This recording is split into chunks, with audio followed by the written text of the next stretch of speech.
देंगे। सुनिए हमारी बात को। अरे जिंदा है, जिंदा रहेंगे, हमारी बात सुनो। गोली चलाने वाले थकेंगे नहीं, मगर हम जिंदा ही रहेंगे। योगी और मोदी की सरकार कहती है कि हमने आपको 600 रुपए का राशन फ्री में दिया। मैं आपको बता रहा हूं कि एक हाथ से 600 रुपए का राशन देते हैं और दूसरे हाथ से हमारी माँ और बहनों से कहते हैं कि 1400 रुपए का गैस का सिलेंडर भी खरीद लीजिए।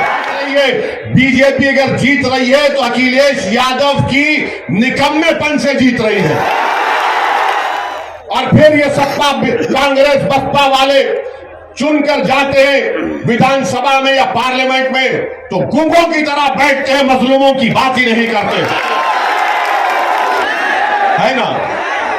मोदी जी को 5 साल के बाद याद आया। देश के प्रधानमंत्री कह रहे हैं कि 10 मार्च के बाद मैं इसका हल निकालूंगा। देश के प्रधानमंत्री, आपने युवाओं को नौकरी नहीं दी, तो जिसके पास ग्रेजुएट है, डिप्लोमा सर्टिफिकेट है, पीएचडी है, देश का प्रधानमंत्री कह रहे हैं कि एक सब डिग्री को बाजू रखो, गोबर लो और उससे पैसे कमाओ। बेरोजगारी उनका मुकद्दर बनाकर रख दिया। आज गरीब पिस रहा है। आज गरीब घरों में कीमतें इतनी बढ़ने की वजह से पेट्रोल और डीजल की कीमतें आसमान को छू रही है। तो योगी और मोदी की सरकार कहती है कि हमने आपको 600 रुपए का राशन फ्री में दिया। मैं आपको बता रहा हूं कि एक हाथ से 600 रुपए का राशन देते हैं और दूसरे हाथ से हमारी माँ और बहनों से कहते हैं कि 1400 रुपए का गैस का सिलेंडर भी खरीद लीजिए। तो ये हमको यहां पर वो कहावत याद आई कि गुड़ दिखाकर ईंट मारना। दिखाते गुड़ है और ईंट मारते हैं योगी। और बात बताओ, क्या उत्तर प्रदेश में सिर्फ मुस्लिम समाज है? क्या उत्तर प्रदेश में अल्पसंख्यक समाज में छोड़कर क्या पिछड़ा समाज नहीं है, अति पिछड़ा समाज नहीं है, दलित नहीं है? क्या वो आपकी तरह सोचते हैं? वो तो मजबूती के लिए वोट देते हैं। और आपको डराया गया बीजेपी कहकर। बीजेपी अगर जीत रही है तो आपकी वजह से नहीं जीत रही है। बीजेपी अगर जीत रही है तो अखिलेश यादव की निकम्मेपन से जीत रही है। अगर वो मजबूत हो जाता तो मोदी 7 साल में अखिलेश ने 3 चुनाव हार गए।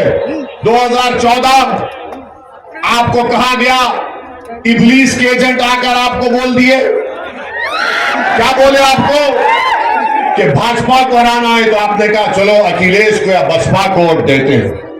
2017 के विधानसभा के चुनाव आए तो आपसे फिर ये इब्लीस के एजेंट आकर गए कि अखिलेश और राहुल को वोट दो, भाजपा को हराना है। आपने वोट दिया, भाजपा जीत गई। 2019 का लोकसभा का चुनाव है, अखिलेश और बहन मायावती मिल गए। आपने कहा चलो अब तो अपना कल्याण हो गया, मगर फिर भाजपा जीत गई। आपके वोट की अहमियत नहीं है। हम जब ये बात करते हैं तो सच्ची है, कड़वी नजर आती है। लोग हमारी सच्चाई को मानकर भी हमसे पूछते हैं कि भाई क्या करें। मैं कह रहा हूं कि मजबूरी नहीं, मजबूती के लिए वोट का इस्तेमाल करो। क्या तुम्हारी जिंदगी सिर्फ वोट डालने से खत्म हो जाएगी? क्या आपके बच्चों का, पर बेटियों का मुस्तकबिल नहीं है? और फिर ये सत्ता कांग्रेस बसपा वाले चुनकर जाते हैं विधानसभा में या पार्लियामेंट में तो गूंगों की तरह बैठते हैं, मजलूमों की बात ही नहीं करते। कौन उनकी आवाज को उठाता है? भारत में पार्लियामेंट में CAA का कानून लाया गया जो मजहब की बुनियाद पर मोदी ने गलत बनाया, संविधान के खिलाफ था। किसने बीजेपी के 3 एमपियों के सामने कहा ये कानून काला है, मैं नहीं मानता, उसको फाड़ दिया? किसने ट्रिपल तलाक के कानून का नहीं मानते, इसको रिजेक्ट करते हैं? तुम कानून बना लो, नहीं मानेंगे उसको, हम अपने तरीके से जिंदगी गुजारेंगे हमारी मां और बहनों के साथ। हिजाब निकाब का मसला आया तो अखिलेश की जबान नहीं खुलती, नाम नहीं लेता। जो आपका नाम लेने से डरता है, क्यों? क्योंकि वो जानता है कि आप मजबूर हैं। आखिर में ये बाबा के बारे में बोलना चाहेंगे? नहीं बोलेंगे, क्यों नहीं बोलेंगे? वो भी आए थे हमारे शहर को, वो 1 साल पहले हमारे शहर को आए थे। हमारे क्षेत्र में 3 घंटे फिरे गाड़ी में। म्युनिसिपल का इलेक्शन था, जहां जाते हमारा नाम लेते। इनको कोई मर्द नजर ही नहीं आता। तो खैर 4 घंटे हमारे हैदराबाद में फिरे, जहां जहां गए वहां बीजेपी हारते गई। तो हम किसी का कर्जा बाकी नहीं रखते। अब आप समझिए एक बात को, क्या आपके पास पूरे उत्तर प्रदेश में सांड का मसला नहीं है ना? भैंस गाय का भी मसला है ना? मोदी जी को 5 साल के बाद याद आया।